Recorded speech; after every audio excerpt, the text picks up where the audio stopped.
dong, kan sekarang Prudential punya PRUWorks, inovasi terbaru dari Prudential untuk asuransi karyawan. 5 kemudahan PRUWorks. 1. Mudah persyaratannya. 2. Mudah memilih manfaatnya. 3. Mudah pengajuan polisnya. 4. Mudah mendapatkan informasi dan proses kepesertaannya. 5. Mudah klaimnya. Lindungi karyawan Anda dengan cara yang lebih mudah dengan produk-produk dari PRUWorks. Wujudkan kemudahan dalam memberikan ketenangan kepada keluarga karyawan Anda dengan perlindungan jiwa dari Pru Corporate Life.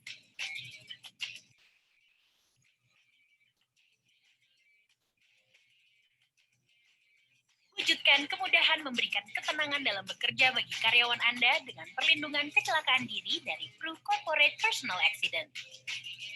Wujudkan kemudahan mendapatkan pelayanan kesehatan untuk karyawan dan keluarganya dari Pru Corporate Medical. Wujudkan kemudahan melindungi karyawan Anda dengan layanan menyeluruh dari PRUWorks. Dengan teknologi inovatif, lindungi karyawan dengan mudah sejak awal. PRUWorks. Dengan teknologi inovatif, lindungi karyawan dengan mudah sejak awal.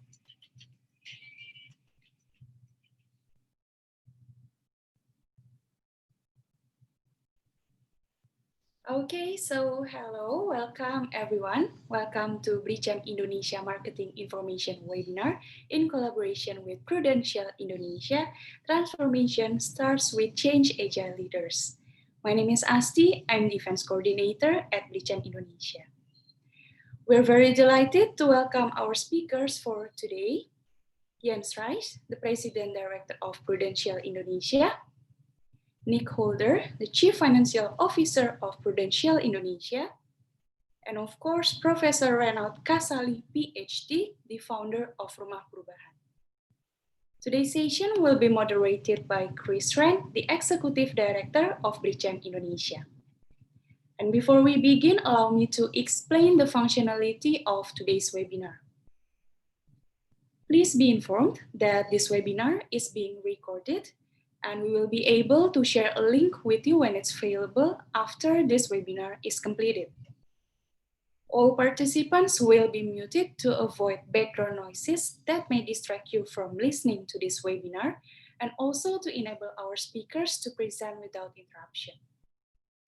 Last but not least, if you have any questions, please do type them into the Q&A box at any time. You can find the button at the bottom of your screen.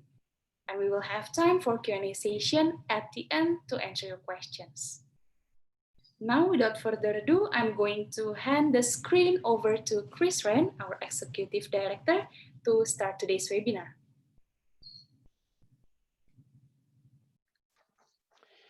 Thank you very much indeed, Asti, and a very good afternoon to everybody who's on this webinar. It's a great pleasure to offer this platform, a BritCham Marketing Information Webinar platform, to our very long time member and special category partner, Prudential Indonesia.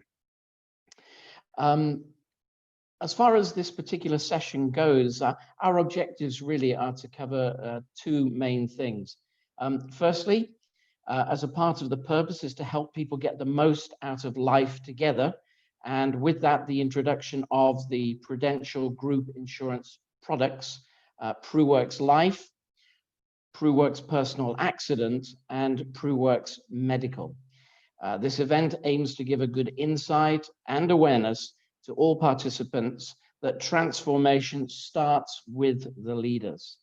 Secondly, we plan to explore how the pandemic has further reinforced the urgency to transform the health and wellness protection for all employees, and how the changing landscape has encouraged leaders in companies, including CEOs and HR directors, to remain agile and digitally prepared.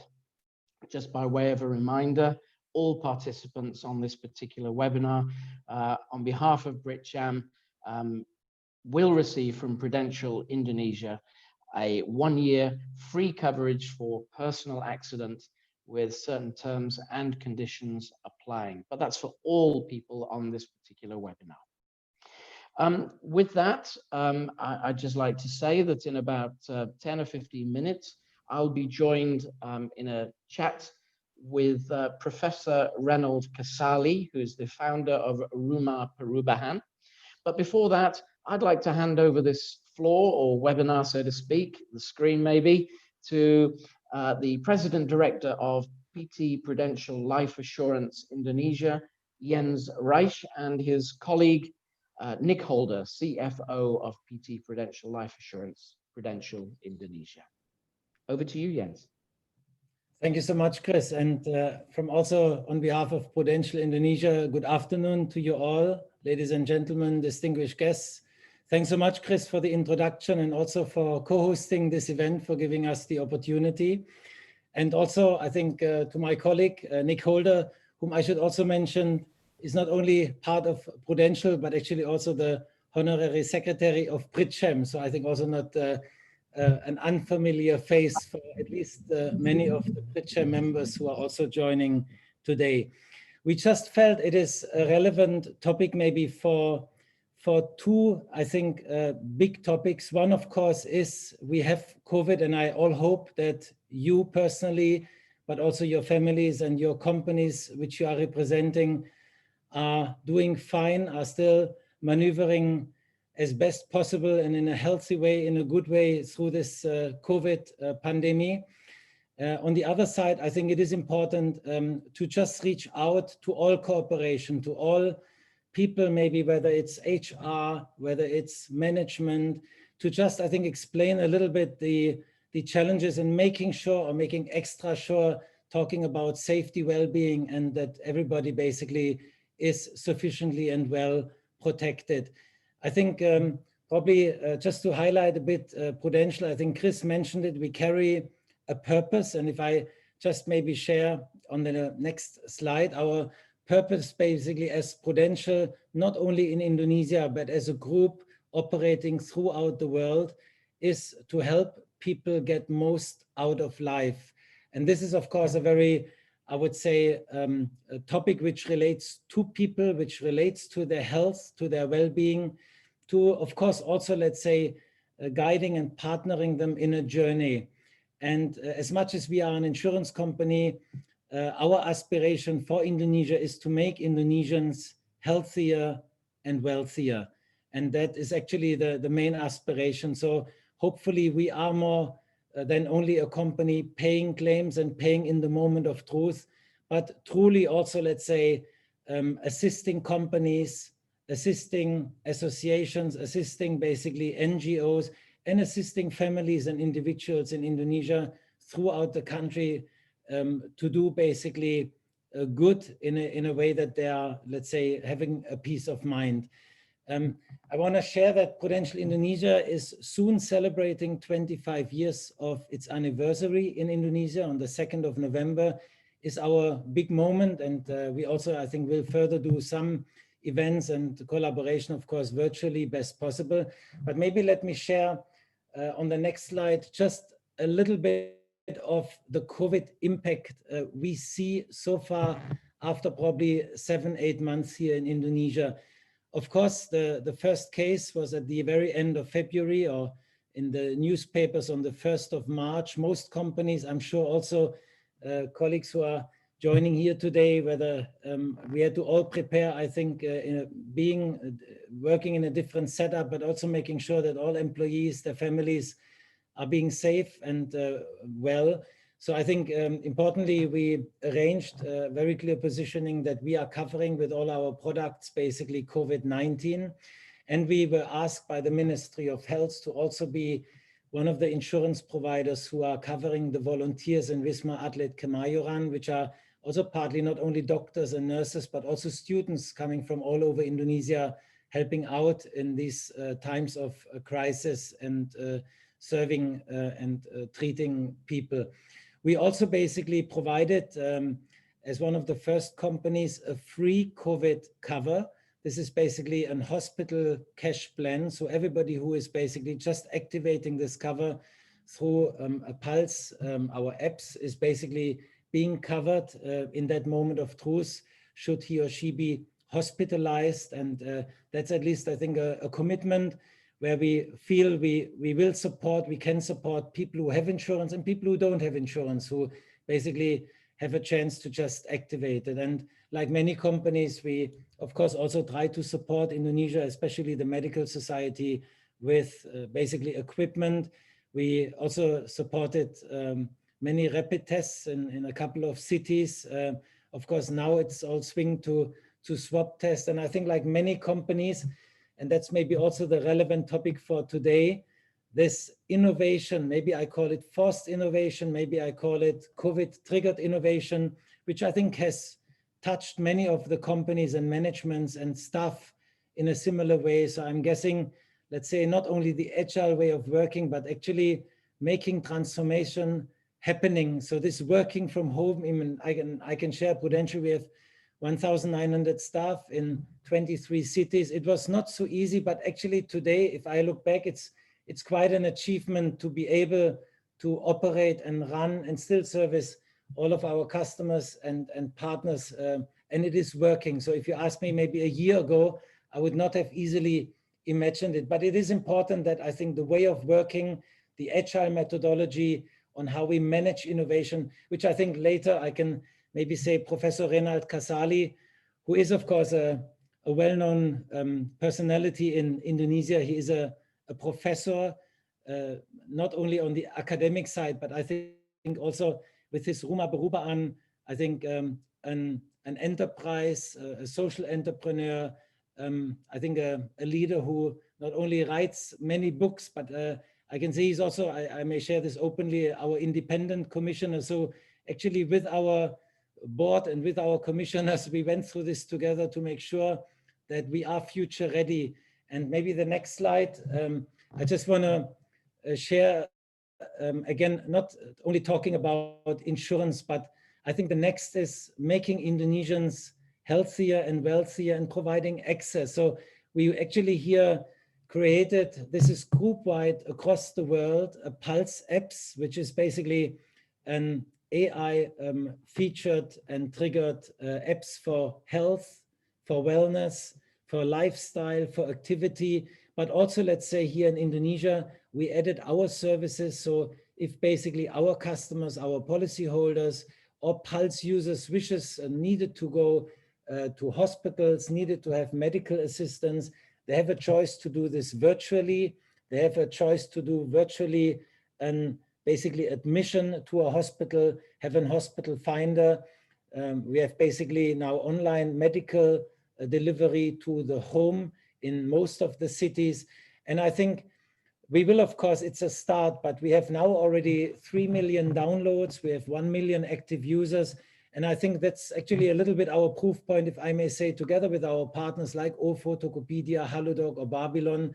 Babylon is a leading medical digital provider in that space of symptom tracking. So basically like you can, through questions and answers, get this across. And I think that is our commitment, not only for Indonesia, but across the world to basically bring our aspirations, making Indonesians healthier and wealthier into life. And maybe my closing before I pass on to my colleague, Nick Holder, I just want to say, especially for all the business owners, for also the HR professionals who are joining today, I think that agile way of working and the way of transforming, I think I'm sure is at the moment, and regardless in what industry you are in, a core priority, and I think a core enabler.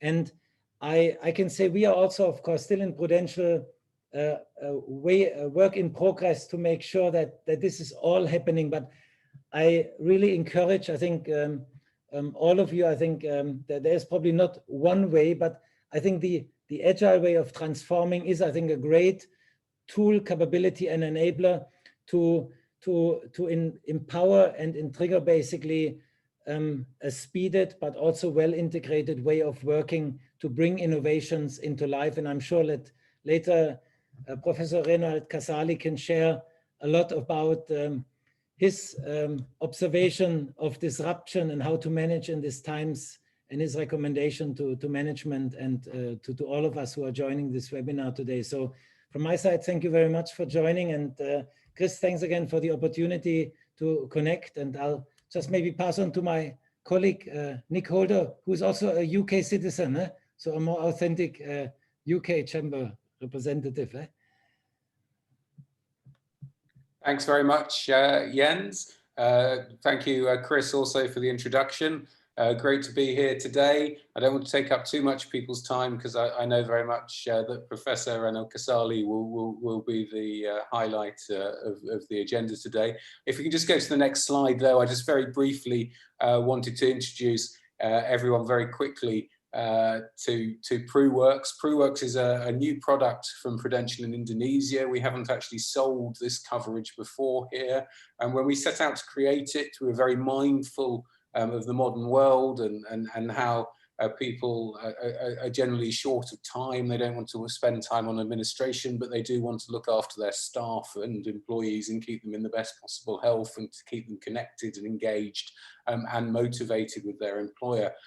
So when we set out to design PRUWorks, we were able to start with a relatively blank sheet of paper. We're very much focused on using digital as a way of making the product work. So whereas some of our competitors might be more paper-based, and we've tried to make everything as fast as possible and available to you on your phone or your laptop. At the heart of this are what we call the 5 easy requirements. The first one is it's very easy to get coverage. We will insure companies with only 5 employees. This is the lowest we believe in the market. So even small companies can get cover with PRUWorks. And we have a range of solutions that are designed from the very small all the way up to the very large company. And we already have clients of all different sizes. Second, we have a comprehensive range of plans. So we have 3 main products: cover medical, to cover life insurance, and to cover accident. But they have many options, or as we call them in insurance, riders, to make sure that you can give your team the coverage that you feel that they'll value most. We've made it easy to claim. You can claim online by submitting documents electronically. It's easy to access. There are portals for your staff, there are portals for your HR department, so it's very easy to administer. And actually the application as well. Most group policies you'd have to fill out a paper form. With us, it's all done electronically. We're very proud of our proposition. As I say, it's proved very popular in the last year since we've launched the business. And I was very pleased, particularly in the last month or so, when BritCham itself did an evaluation, an RFP of medical coverage and decided to take PRUWorks as the best available medical coverage. So there you go. That's a brief introduction to PRUWorks, and we'll be very happy to answer any questions you have on that later. Okay, thanks very much. Thank you very much, Nick. And if anybody has worked with a not-for-profit association, we're very, very difficult to please. We always want the highest quality for the lowest possible investment, and a lot of work and effort went into establishing that PRUWorks product as the best available on the marketplace and suitable for BritCham. So we're grateful for that. It gives me great pleasure now to introduce, as Jens and Nick have mentioned, the gentleman probably that most of you are here to listen to his opinions and to gain his experience and to glean his insights as well. Professor Rhenald Kasali. For those of you who are not fully familiar with him and his background, he's a professor at the UE Faculty of Economics and Business, obtained a PhD from the University of Illinois in the United States. He founded Rumah Perubahan as a forum for social entrepreneurship, which he lived to drive the transformation process in this country. He's also done a lot of research and written bestseller books on business, on management, leadership, and education. His online classes are attended by a lot of executives and young people alike, and it's broadcast on the Mahir Academy platform. Professor Rhenald was awarded the Global Gurus in Management by the Global Gurus Institute from 2014 to 2019 with World Management Experts, and was confirmed as the Writer of the Year in 2018 by ICAPI. I'm humbled to be in such great company. Professor Rhenald, are you there to join me?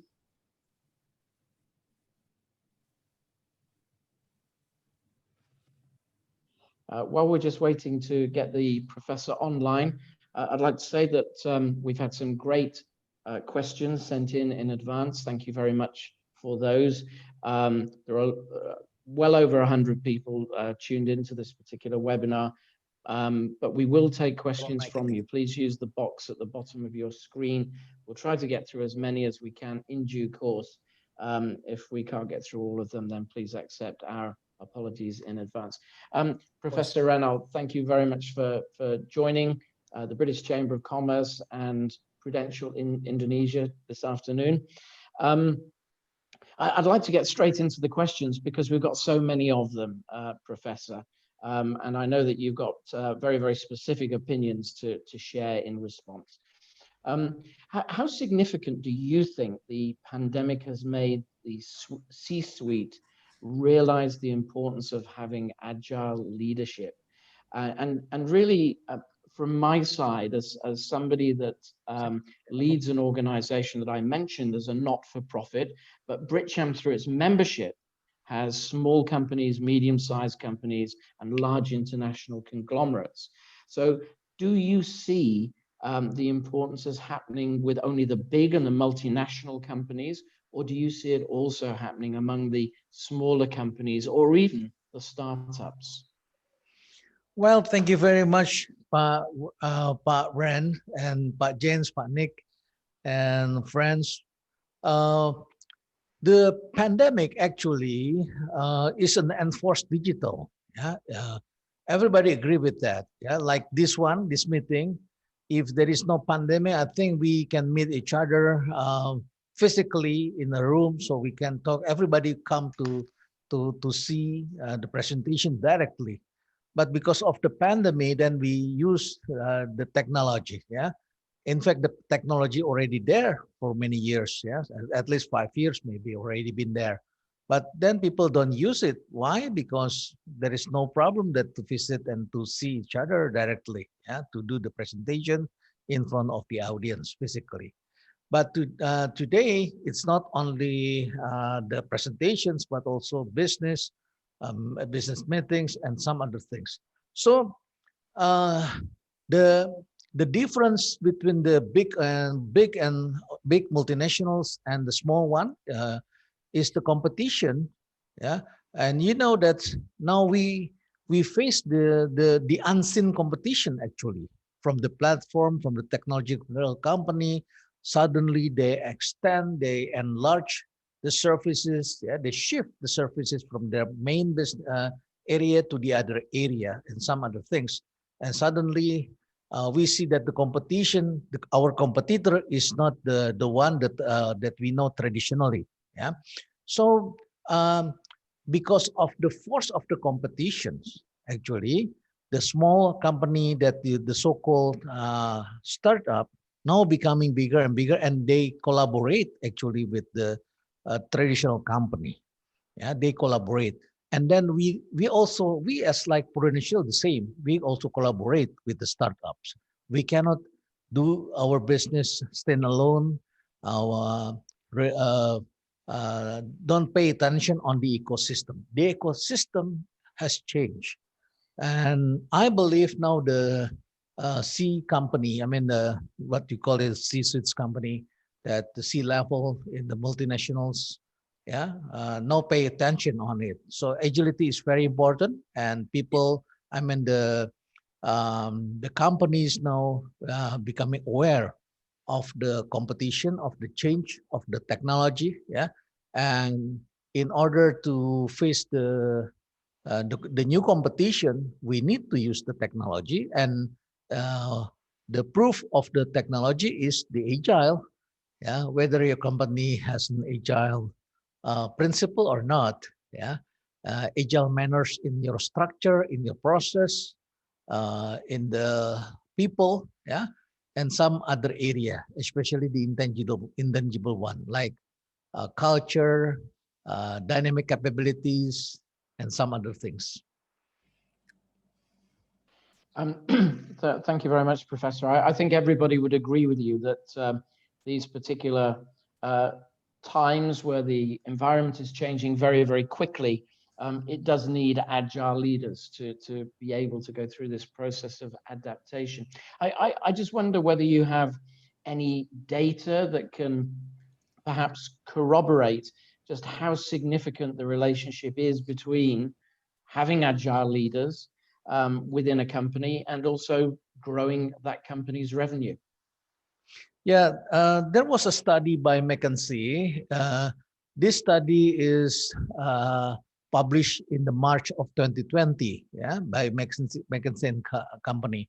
The study showed that in the year of 2020, the impact of the agile leadership on the 22 companies in 6 sectors can be seen in fourth area. Yeah, fourth area, another one. Yeah. So the first one is on employee engagement. Yeah, according to the study, it affects about 20 to 30 points improvement on employee engagement. Yeah, and then on operating performance, it's the impact is about 30 to 50% of improvement. The customer satisfactions between 10 to 30% point improvements.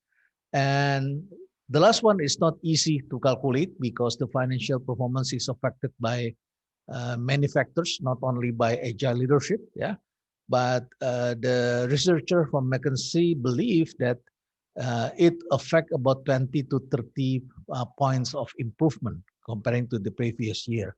So this indicator, this data showed that yes, agile leadership is very important, especially agile leadership. Yeah, you can see that's it's affecting in 5 operating model dimension. It's on strategy. Yeah, actually the agile, they call it as agile maturity. Yeah, it means that how the company operates in agile manner. It's affected by the agile leadership. Yeah, in 5 areas, 5 operating models areas: strategy, structure, process, people, and technology.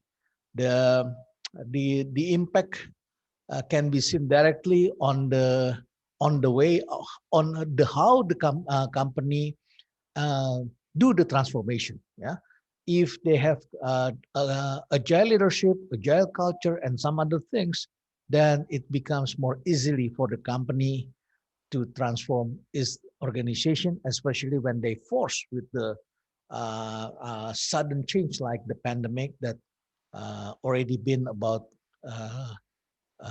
7 to 8 months actually. Yeah, thank you, Professor. It's always helpful to have some stats to provide some clarity in terms of the benefits. It's often discussed, isn't it, that or the question is raised: are leaders born or are they developed? And I'm just wondering, in the context of agile leaders, just what is it that organizations can do? Are these leaders developed through training? Or are they developed through other initiatives that come from within the organizations? What are your thoughts on that, Professor? Well, in management area, we believe that leaders can be created. It's not just natural. Yeah, that's why training is very important. Education is very important. Pressure from environment is also important. Meaning that what area of exposure that you have in the past. Yeah. So there are several things that affected the agility leadership. The first one is mindset. Yeah, different people growth in different area. Whether you are growing in an open and growth mindset or on the fixed mindset area. If you face the pressure from the environment, yeah, and your company, your previous company, your career is affected by the situation that a little bit turbulent sometimes, yeah. Maybe you may develop an open or growth mindset rather than fixed mindset. with the growth mindset, what I mean is the term that's developed by Carol Dweck, yeah, with 5 categories. That's obstacles. Have you been? How do you respond to obstacles, for example? How about challenge? Do you like challenge or not? Or not? Yeah. And then how happy you are when you are facing critics from others? How do you respond to competitions among the peers? Yeah. And what is the other 5th? I forgot about the last one, but the mindset by the Carol Dweck, by Professor Dweck, yeah, she found that if you believe that your intelligence is stagnant, means that not stagnant, uh, fixed. Yeah, when you were, say, in the high school, you were studied by a company saying that your psychologist saying that you are smart enough by having 150 points of intelligence, yeah, and then you believe you will be genius all over the time. And she said that that's wrong. Yeah, your IQ is not fixed. Yeah, could be changed. It's affected by 5 areas, like I mentioned before. Yeah, the last one that um, uh, pressure from a success of others. Yeah, so that's 5 areas. How do you face the situation? Mindset is very important. Whether you have an open or fixed mindset. And the second one is, of course, education, yeah, and character. That's also very important. The third one is structure and DNA of the company, yeah, because every company has their own DNA, yeah. Um, in telco company, for examples, yeah, uh, telecom companies, certain companies is developed from DNA of telecommunications, meaning connectivity,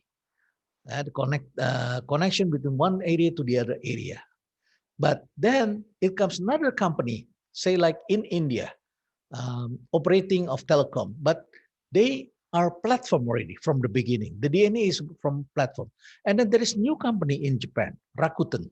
Rakuten actually is an e-commerce starting from a startup, suddenly become operating of telecommunications. So they have different structure and DNA, of course. Yeah, one company is trapped by previous culture and DNA, and the other, and they need to transform. How agile the company is affected the success of their transformation. And then there is another company that is starting from very agile situations developed during this new technology. And then the fourth one is organization and skills or talents. Several company trapped in the past skills. Yeah, the skills that we studied, we developed in 30 or 40 years or maybe 20 years ago. They're still there. Yeah, but then we need to get new. We need to retrain our leader in order to get new talent, new skills, like the so-called the future skills. Yeah, and then regulations. Yeah, you know that we just in Indonesia we just talk about the job creation legislation. Yeah, how do you face the regulation? Regulation affected the industry. Regulation affected company. Yeah, okay, and technology, of course. Yeah, how do you adapt to new technology? And the technology moves so quickly, so fast. That's why we need to have a technological intelligence in our culture. Yeah, and then the last one is environment, the macro environment, not only the regulations, but also the environment that's possible to make you more agile comparing to the other. Yeah, so these are the factors that affected whether a leader can be an agile or not when they are they are transforming their company. So you've talked there, really, your focus has been on agility within individuals, within organizations, Yeah. Professor. But from a corporate perspective now, do you see more companies being more agile in the future? And I suppose the logical question is, what kind of transformation is going to be needed to create these more agile, more resilient companies, particularly among these changing environments? Your pyramid showed various reasons, not just COVID. Yeah, the the level of agility of each company are different. Yeah, several companies still on the stage of entrepreneurial stage. Yeah, the owner and the family of the owner is still be there. Yeah, as and some other company, the owner still alive, still with be with them, but then they already hire major leader that's coming from professionals, yeah, and the professional run the company. And some other company becoming more bureaucratic, controlled by the professionals.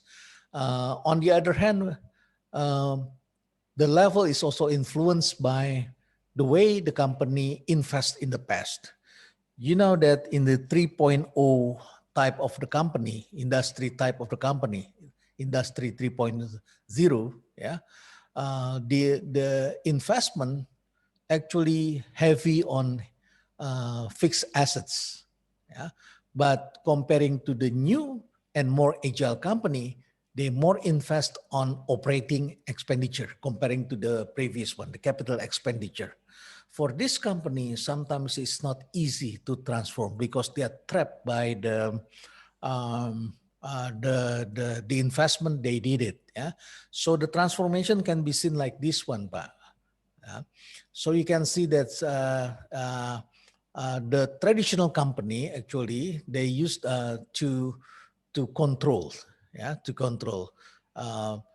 When they need something, they try to have it within the company, within the company. The whole value change. If you are acquiring a company, you want to buy the majority of that company so you can control it. But the new and more agile company think about orchestrating. They don't have a lot of employee. They don't have a lot of fixed assets. Yeah, they orchestrate the ecosystem actually. Okay, and the second one is the capex and opex, like I mentioned before, and then the traditionally the old company they maintain the current market, while the new company they disrupt the industry by targeting the low-end consumers. So disruption actually by agile leadership, creating the new low-end market. Yeah, like in the banking system, you can see for about 75 years in Indonesia, say that 60 years of banking operation in Indonesia, it's only created something 20 to 40 million bank account actually. Yeah, but the low end of the market don't have that kind of bank account. Yeah, they don't have access to the current banking system. So that's why now it comes some companies, this newcomer, by using the financial technology, they targeted the low-end market. The same like in the transportation. You can see that's the newcomer targeted the new consumers, yeah, whether it is a taxi or an airlines. They targeted the low-end market. Yeah, so the new companies mostly targeting the low-end market. This is the character of disruption, actually, always like that. And then the previous companies trapped by yesterday's skills, but here on the right side, they invested in future skills, something like data science. Yeah, you know, like Harari said that the oil is data is the oil of the 21st century. Yeah, data, but yes, everybody agree data is very important, but how do you manage your data? Data is something like oil. If you harvest it, you cannot use it before you refine it. So we need to refine the oil before we can use it. But how do we use it? Using the data technology, of course. The previous company using the statistics, yeah, take the samples and then predict the future. But here, using the data technology, automatically They targeted the market, they can see it, they've reformulated their strategy day by day, second by second. Here, from day to the other day, from month for the next month, yeah, because they think about predictions by using the previous data, okay? Like this one, the previous company, yeah, they are corporate people, and here, the difference, they orchestrating the ecosystem, yeah, because they think sharing resources, okay? And then the last one, yeah, it was redundant, yeah. Many activities are redundant in a corporate, each other, yeah. We have activities whether redundant each other and then having subsidiary, sometimes also redundant, yeah. But here they are lean and collaborated. So I see that many more companies join to the right hand side of the model, yeah. But it's very hard, yeah. It's very hard from the old one in order to transform to the right hand side of the business model by using the new technology and also the new business model. Thank you, Professor. I'd just like to bring us a little bit more closer to the business really that our partner today, Prudential Indonesia, is involved in. We as an organization know that for many companies in Indonesia, there is always a challenge in relation to talent acquisition, talent development, and talent retention. Yeah. And I'd really like to ask you, Professor, do you see any correlation between having life and health protection to increasing employees' productivity and attracting new employees and maybe retaining top talent? Oh yeah, especially for young talent, yeah. I met several leaders as well, the young employee, yeah, and I talked to them, and they told me that most of them, the reason they join a company is about the protections that's available or not in the company, yeah. So many young talented people, yeah, saying that they are more happy, they are prefer, yeah, to join a company that's offering health protection, because now health becoming the number one, yeah, priority of many people, yeah, many educated people, yeah, they prefer to get more on health. But this is different from the market in general. Yes, in the market also people believe in general that health is very important, but the problem is now is the purchasing power, yeah. But when they join when they are becoming talent in certain companies, they prefer to apply to be stay in a company that's offering health protection. That is very important. Of course, this is not the only variables. The culture, the DNA, the possibility to grow, yeah, and then the climate, yeah, the climate, whether they can work in their culture or not, yeah, because young people now think that culture of a company is very important. Yeah, they want coffee shop in the middle. Yeah, that's different from us. And what I see is people besides, in addition to the health protection, they are prefer to play rather than to work. Yeah, why? Because the technology from the beginning, they use this technology for all together, work, leisure, and learning. Yeah, leisure, playing. Yeah, so I remember about a week ago, there comes someone send me a message saying that they can they hack data of certain companies. They want to see me, and then I told the director that here that's happening. Your data was hacked by somebody, but because this is a white hacker, they want to help. And I asked them to, I invite them to come, and I want to know them.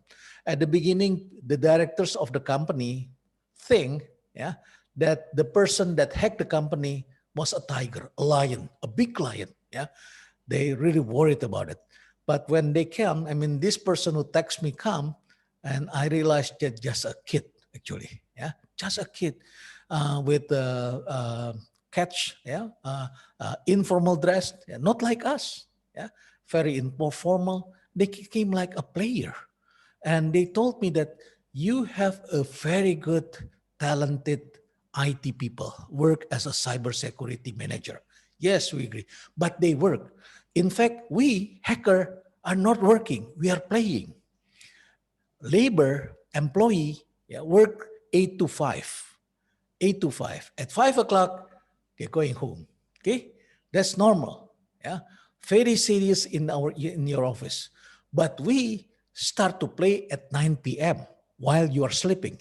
We play at 9 p.m. No salary. We love it. We are looking for dopamine.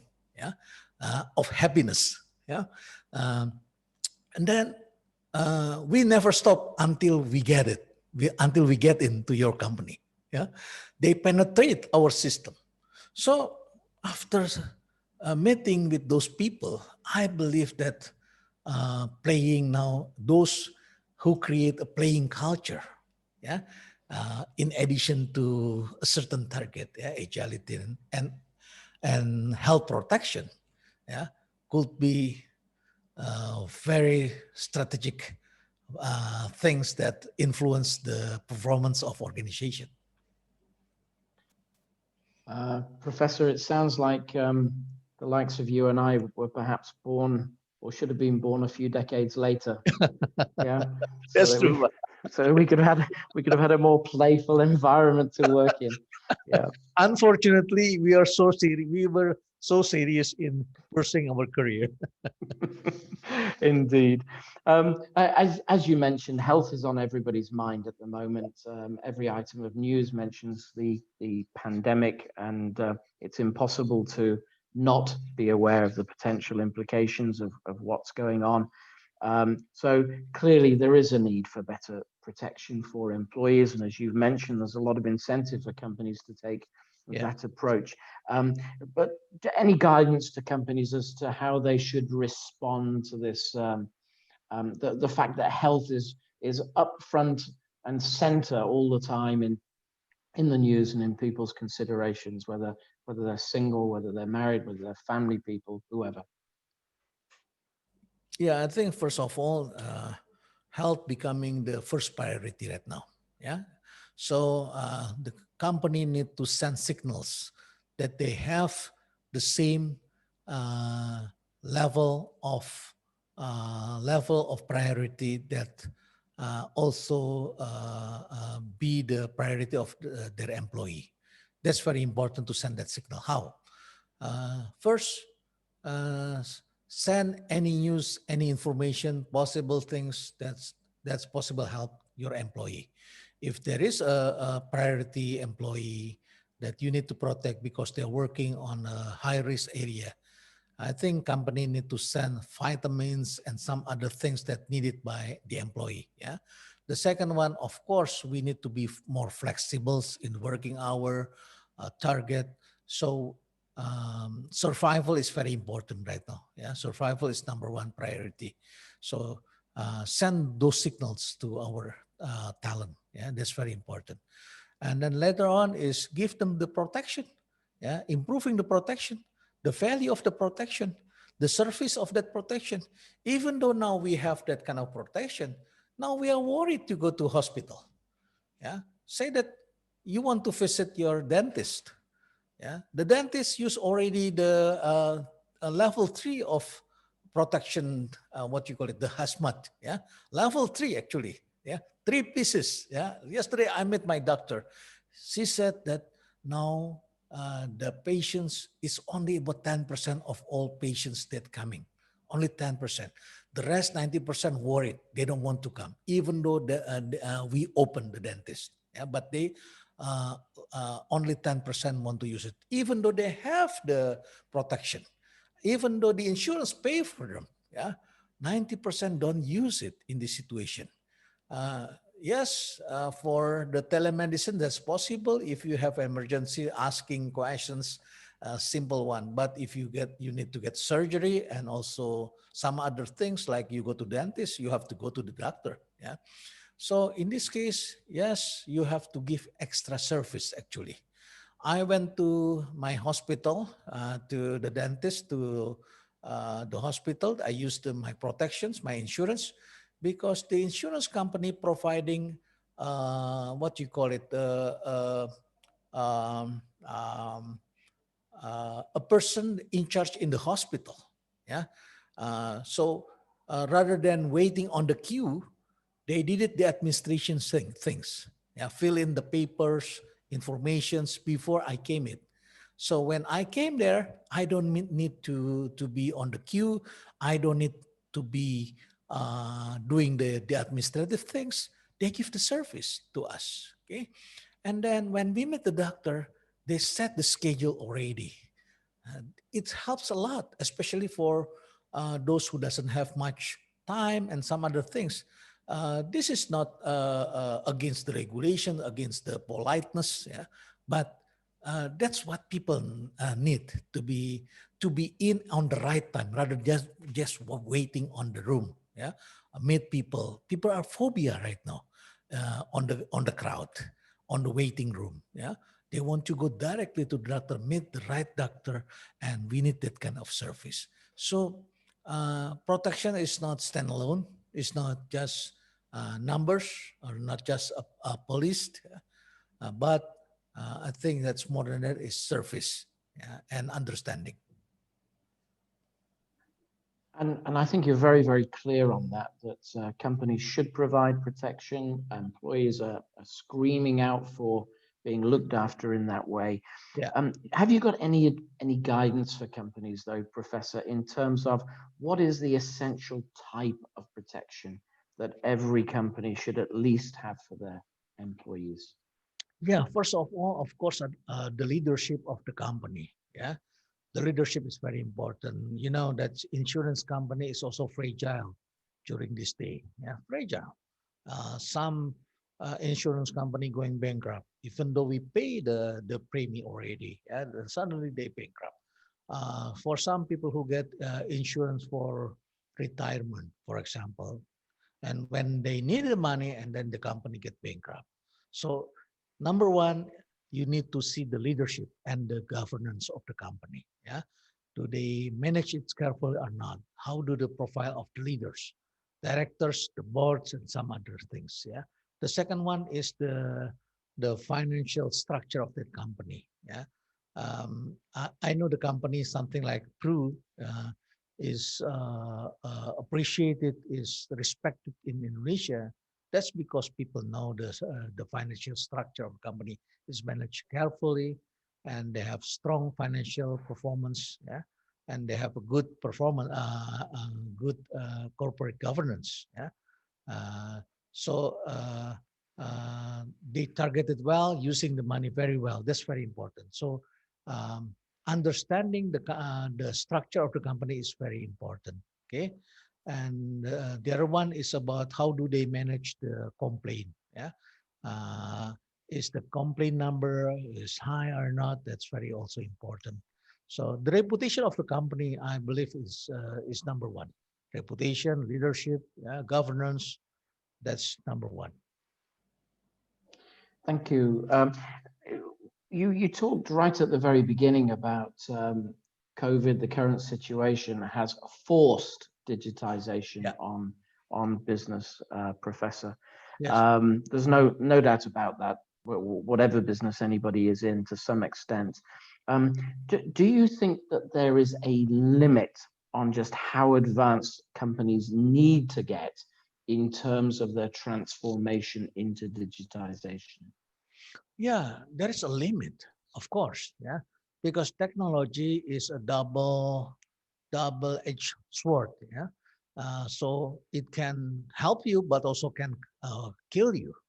Um, um, um, by incorporating the technology, you can reduce a lot of your employee. Yeah, a lot of employee. You can change the contact center by using AI, for example, artificial intelligence. no many more company using artificial intelligence in communicating with their customers, for example.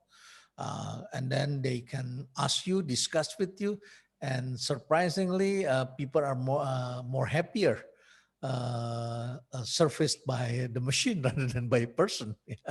And because the machine is never feel tired, they can be accessed 24 hours. They understand you. They learn about you.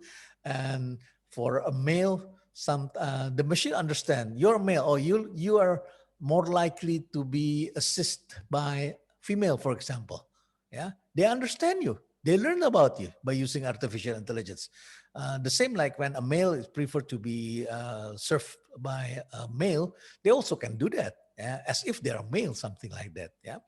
But then when you reduce employee many more, the problem is the market is declining. The purchasing power, the ability of people to buy, the economy is affecting. Because the economy is affecting, then it's also affect your business one day in the future. So it's very important to consider in which area, whether we use the technology. Yeah, of course, we need to save our cost, but we know also to be wise in order to incorporate this one. Yeah. The other thing is there's also a discussion about manufacturer. How do people now, the managers the company owner try to replace the machine with robots, the so-called cobot, collaborative robots. So your coworker is no more people in the future. 50% of your coworker is machine, is robot. Yeah. Yes, possible. Yeah. But then it's also affected. According to one study, now the robots, the level of intelligence of robot can be improved. Yeah.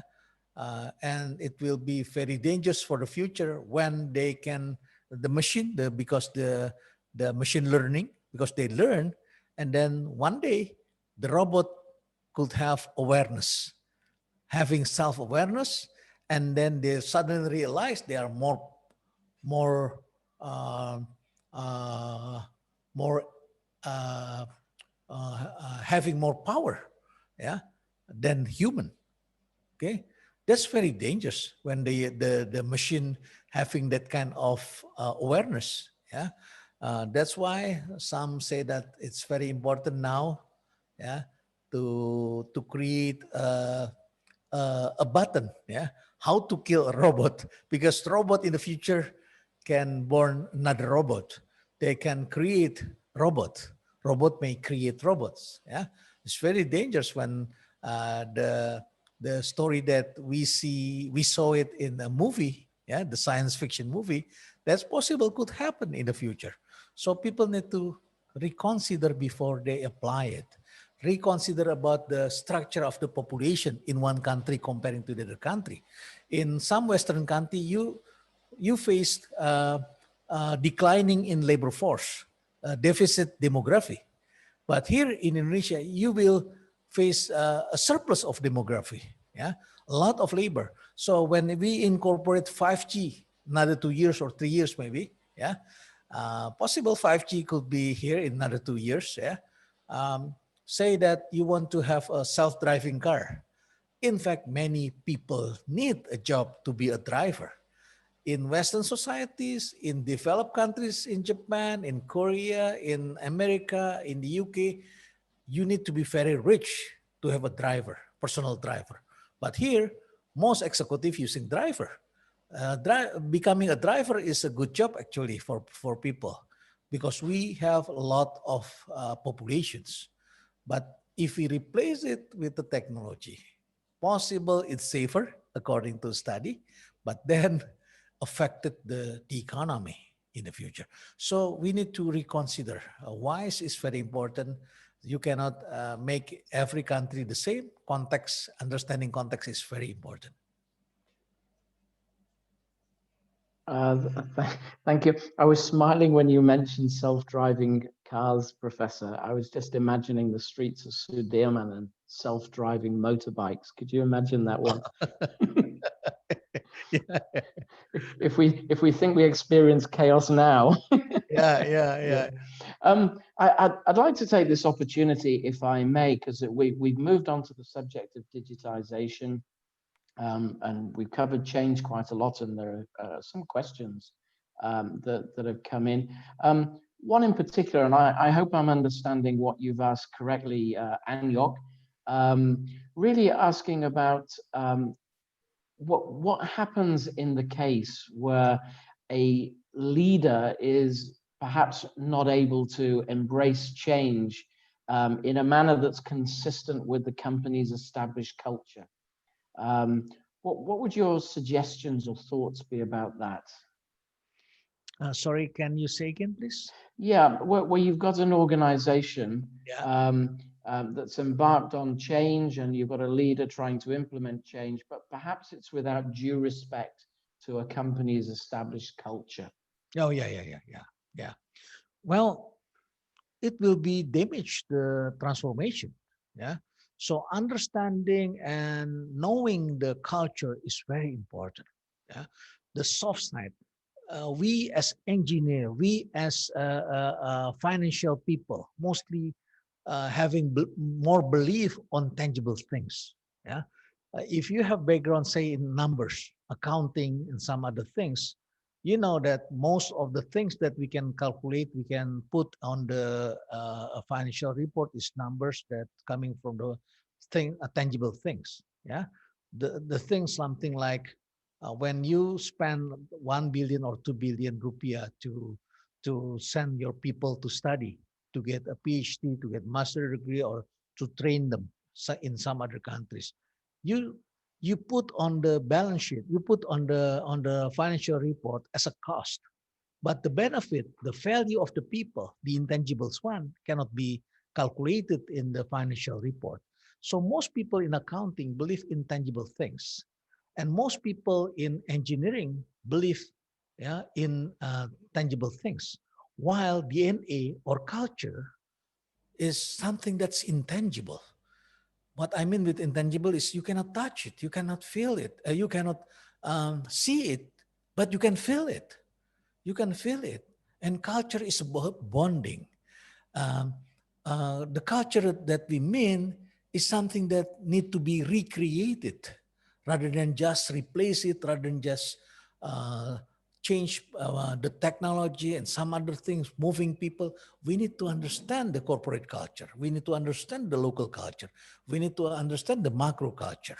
We need to understand the values develop, the history of the company, the history among the people.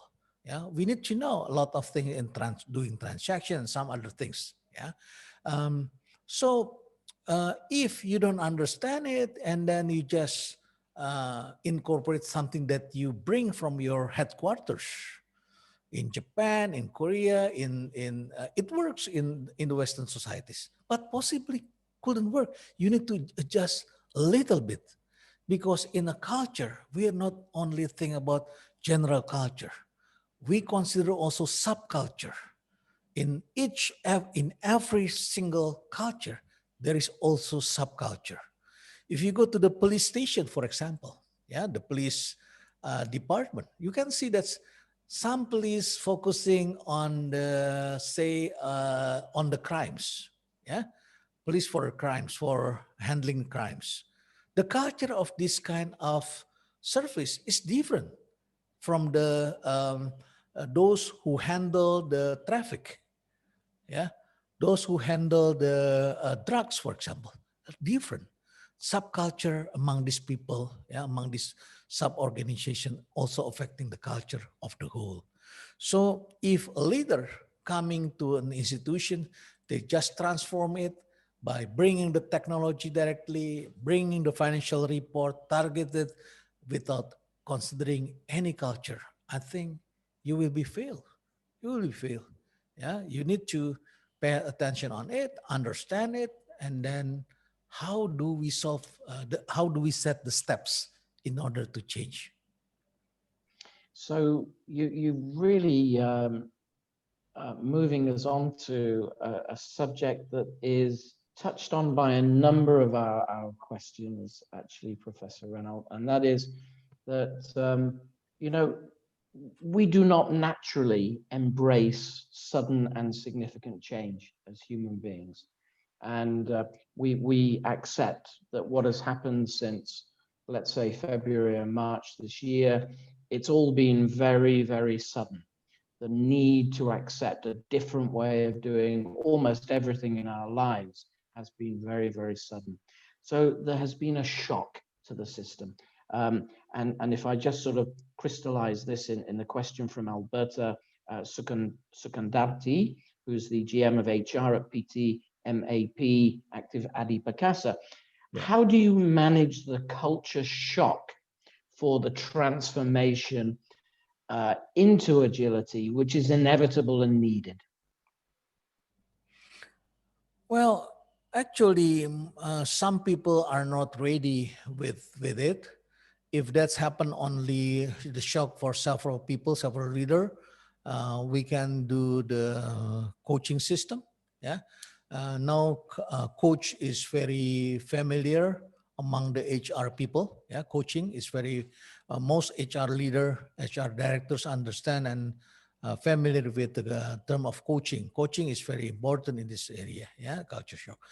But then there's also possible the culture shock because suddenly you face the situations that totally different from your expectation, which is now is very normal in this situation, the so-called VUCA, volatility, uncertainty, complexity, and ambiguity, yeah. People face this kind of situation. Everybody feel that's in the situation is we are living in volatile condition. Volatile, yeah. It's not only volatile but also vulnerable, yeah. Volatile and vulnerable. But in order to solve it, we need to be vigilant, yeah. And then yes, it's very complex, yeah. But then we need to contain. Which that we can we can control and which part that we cannot control. So coaching and put the right people and then chunk the target, yeah, is very important. Yeah, hire certain person in order to communicate your plan is very important. Like you see what's happening with President Joko Widodo in this month, yeah, he proposed a very good legislation, yeah, and supported by say 90% of the parliament. 90%. He's so powerful in the politics, yeah, in the government, yeah. Make some people believe this is the strongest government ever have before, yeah. This is the strongest one, yeah. So he can create the legislation very fast. But then he realized, he just mentioned yesterday or 2 days ago, he said that that's not enough. Yeah, having a good plan, having a good legislation, having a good work is not enough. Communication is very important. If you have a good things, but you failed in communications, you will fail. Yeah, you will fail. You know, today we live in a situation is totally different in the past. Now everyone has their own stage. Everyone has their own media. In the past, if you want to put media to the public, you want to force information to public, you need to go to the media. And then the media have an editor. But now, because of social media culture, the technology, everybody have their own stage. Yeah, you can just make yourself news and then you publish, you circulate it, yeah, without any editing. So communication is very hard right now. And according to Professor Yosef Nye from Harvard, yeah, he said that now soft power is very important. Soft power, communication with a certain key groups is very important. Yeah, understanding this situation is very important because now we are in the middle of narrative war. Narrative war. Yeah, the war, the Cold War was over as a third World War. Yeah, And the war on terrorism still there, yeah, on the fourth, as a fourth of World War, yeah. But now on the fifth World War is narrative war. So culture shock is not standalone, yeah. It affected people to communicate by using new kind of communications among people. Very easy. They have a meeting, yeah, a secret meeting among those people, yeah, by using social media, affecting others. So people will affect others, uh, connect their feeling to the others, and then the situation become complex. So hire the right communicator. Providing coach is very important. There are a number of questions that are very, very similar in nature, and I apologize to our viewers here that I'm not taking them one by one, but clustering them. And I suppose that there is a significant cluster, Professor, Yeah. around the issue of lots of people have had change forced upon them.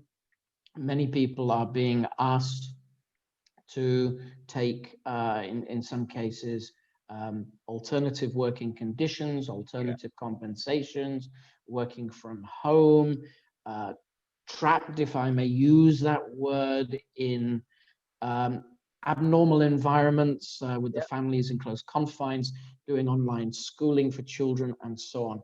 There is so much change. How do leaders take people with them on this journey of change, fast-track journey of change, when there is so much change and actually around them, ordinary people perhaps can't really see the benefits? How do the leaders take them with them? How do they create those positive vibes that the outcome of all this change is going to benefit everybody? Yeah, I think uh, understanding is very important, both ways. Of course, uh, everybody has their limitation. Not all people benefited. Some people, yes, benefited. Like me, I'm benefited. Yeah. Before I need to go to my campus 1 hour from here, from my home. 1 hour, sometimes 90 minutes from here to my University Indonesia at Depok. Yeah, 90 minutes, 1.5 hours from here to there. And then need to come back the same distance. Yeah. So 90 minutes going and then 90 minutes come back, totally 3 hours, along with another 3 hours teaching in Depok, yeah, totally 6 hours. And then when I came home, I was tired, really tired. Yeah, I need to take shower and very tired. But now it's only 1 seconds, 1 or 2 seconds from uh, uh, my room to the lecture, yeah, to my classroom is only about 1 seconds and easily, yeah. So I got benefit of that, yeah, by doing that one. It's easy for me because I can teach from anywhere. Tomorrow I need to go to Toraja, for example. I can teach my students from Toraja, for example. It's very easy for me. I can do two things at the same time. In the past, now we cannot do that. But for several people, yeah, they're tired. For for students in the university level or high school level, maybe the impact is not the same like the kindergarten and the elementary school students. The parents, it's not easy, and some people don't have that kind of technology. So how do we solve as a leader? As a leader, you need to inspire those people. You need to help them to solve their problems. You need to understand. You need to have empathy on them. At the same time, you transform your people by asking people, don't worry, it will be over soon. I think that's not a good advice. Yeah. In fact, every 2 weeks, the government announced the PSBB is prolonged. Yeah, every 2 weeks. Yeah, it will be prolonged. The units to stay at home, working from home, and some other things already about 7 to 8 months. Yeah, so sometimes I told my people, rather than just waiting for the uncertainty, why don't we think that it will be happen for 4 years? from now. So we are ready to the new culture using technology. So it's not always that we have to meet, but still we can use this kind of technology. Most people will invest in technology. So whenever you have money, invest on technology. In the past, I never bought this kind of microphone, something like this one. But now I have to invest in order to make my communication good, well, better than before. As a leader, you need to be a role model to people, help them to solve their problem. Yeah, understanding which level they are, which part of your staff, your people that can easily transform to the other one. But some people cannot be transformed. They have different skill set actually. So we need to help them. But some people need to be doing the same thing, right? Like the office boy, like the security, yeah. They still need to attend to the office and then doing things, even though there are not many things to do. Yeah. So as a leader, we need to be a role model to create positive climate, yeah, to inspire them, ask them to save their money for certain activities because today the priority has changed. You don't need to spend for transportation. Yes, you have the saving, but now you need to invest on the connectivity, yeah, digital connectivity. You need to invest on the technology, yeah. You need to be more happy at home, being with family. You need to learn more, yeah, than before. Actually, every single information, every single knowledge and science now is available on digital media, whether is it in TEDx, Indonesia X, MITx, yeah, Coursera, a lot of things. So if you want to take your master degree, you can do it now because now every program is online and cheaper than before. Many cheaper campus now available in online connection. So why don't we do something? So we inspire people to do that. And then as leader, we need to have empathy on the difficulty that's faced by everybody now. Not only that person, but also wife, couples, yeah, they face the same situation. Thank you. So never before has an asset of a good leader needed the emotional intelligence side of things. Yeah. Very, very important. And really summarizing what you have just said with regard to people who are having a shock and being needed to be inspired. I guess the message really is to embrace the opportunities. Don't be afraid of the opportunities. And as leaders, restating that and encouraging and inspiring, as you say, people to see the current downside as an opportunity to change their lives and embrace new things. We are approaching the end of what has been an absolutely fantastic conversation, Professor Rhenald. Thank you very much. There's one question here I'm not going to ask, but I'm going to say what it is. We're not going to answer it. It says, what is the worst case scenario for COVID-19 and how should we prepare ourselves for it? I don't think we want to go there.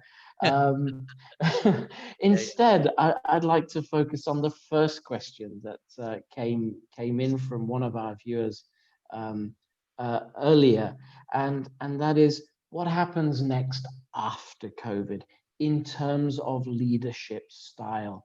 Is agility a buzzword that is going to be trendy and very, very quickly go out of fashion? And will there be something else that follows it? What are your thoughts, Professor?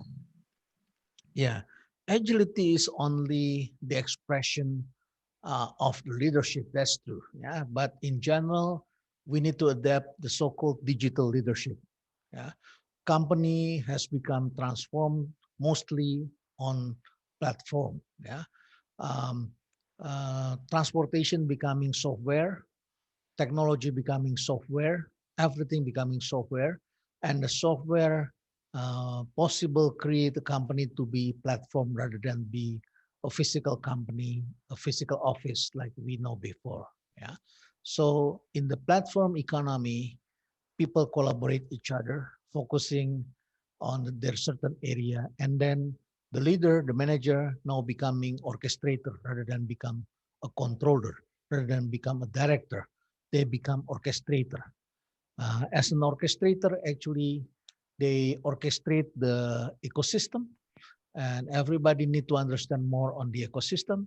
And in order to manage the ecosystem, we need to have a future skills, new skills. Yeah, the future skills, something like digital science.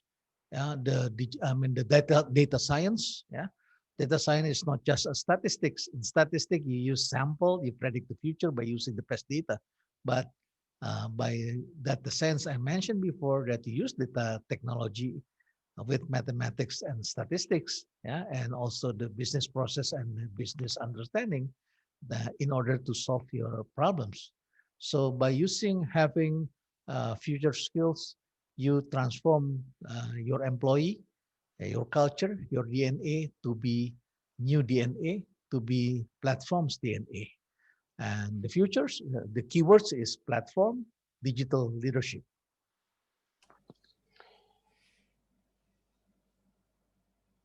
Sorry, Chris, you are mute. I'm just a little bit sad by that answer, because my team refer to me as a technological dinosaur, Professor. So perhaps I should just retire. Always happy to have a laugh at myself.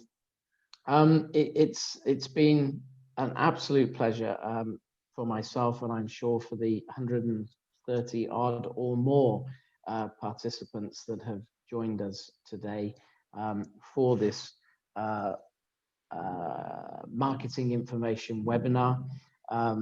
For BritCham, it's been an absolute pleasure to partner with one of our longest standing companies as members and supporting partners, Prudential Indonesia. I think that this is such a great occasion, and it didn't get lost on me that on November the 2nd, it is the 25th anniversary of the Prudential in Indonesia. I think I would like to ask my team to help me make sure that we get some fantastic photographs of everybody that's on here, so that these can become a part of the documentation of the 25 years celebration as well. So could I just momentarily pass over to Asti and ask you all to be patient with us and to cooperate with her instructions so that we can get some great photo shots. Asti. Yeah, yes, thank you, Pak Chris. So I will let Pak Jens, Pak Nick, and all Prudential team to just turn your video camera on and then pause for 5 seconds. Take a picture. Okay, we are waiting for Pak Jens. Actually, my camera, I cannot. Oh yeah, now it's on. Good. I yeah, can see you, Pak Jens. And then Pak Nick. Yeah, same. It's struggling to turn on. There you go. You're there. You're there. Here you are. So I will count 1, 2, 3. One more. 1, 2, 3. Okay, very great. Thank you. Back to you, Pak Chris. Asti, are you going to get a few people among our participants? Is that possible, or is that not possible? I'm afraid we need more time for that. Okay, all right. We can perhaps do that another time. Then I would just like to do my closing remarks by referring to one question from Ayunda Koirunisa, who is HR with MNC, and she asks me a question. It must be directed at me. How does the British Chamber play its role in Indonesia in terms of facing COVID-19 challenges related to business, government relations, and so on? My answer to that, very, very simply, Ayunda, is you are witnessing it now. Okay, this is number 35, 36, or 37 type of event that represents information sharing, intelligence sharing, bringing people together at times that are not so easy to bring together.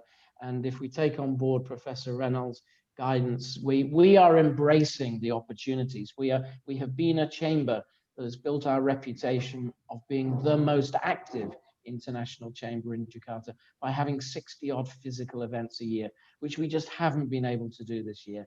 So what was seen as the next best thing has actually become a great thing, and has enabled us to partner with Prudential Indonesia today to benefit from the wisdom, experience, and insight of Professor Rhenald, and all of which has been opened with a wonderful backdrop of the development and the innovation of products within Prudential Indonesia at the beginning. To remind everybody that those of you on here today do receive a complimentary 1-year personal accident policy from the Prudential. There's certain data you will need to fill in, and I'm sure that the Prudential team will be in touch with you to make sure that you don't miss out on that wonderful opportunity, and much better than a goodie bag, much better than a goodie bag. With that from me, Jens, would you like to say a final word?